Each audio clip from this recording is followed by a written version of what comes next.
deal with I haven't touched on this for a while, but just let me deal with it briefly. Ask John Key why New Zealand continues stupid ETS when there is no man-made global warming.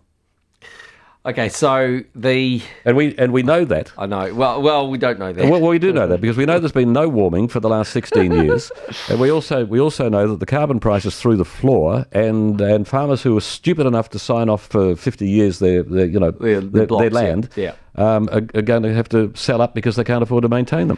Yeah. So, without the risk of repeating ourselves, I mean, there is a lot of scientific evidence to support that there is climate change taking place. I know there is no evidence to support it.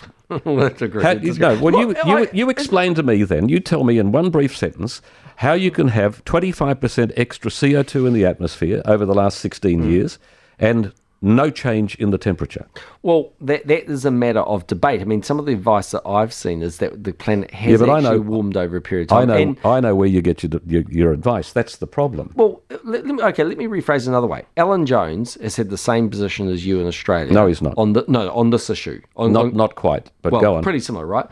Correct me if I'm wrong, but I'm pretty sure I read something in the paper in the weekend saying that Alan Jones is being forced to go to essentially counselling for climate change, and because he's been essentially criticised for saying incorrect facts about climate change on air. Yeah, because and let me give you an example of that, because he said that something along the lines that that CO2, man-made CO2, makes only 0.0001% of CO2 in the atmosphere. It's actually 0.3.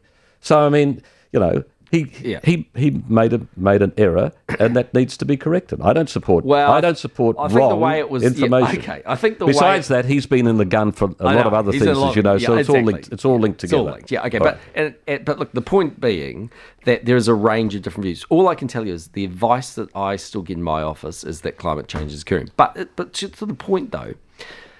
One of the things about the emissions trading scheme is it's a market-based system. So if the rest of the world is not going to do anything about climate change, and let's be honest, they're struggling to actually demonstrate they're doing a hell of a lot. How many times have been mentioned in the US presidential? Zero, probably. Exactly. Well, I don't know, but my guess is zero. And that's right. You're struggling to get the Congress to do anything serious. I mean, yes, the Europeans are doing more and others are doing more. But okay, we've put essentially the scheme on hold because we haven't extended it. Yeah, but we're still paying. Well, petrol, power. But very small amounts. So the carbon price is trading at $2.50.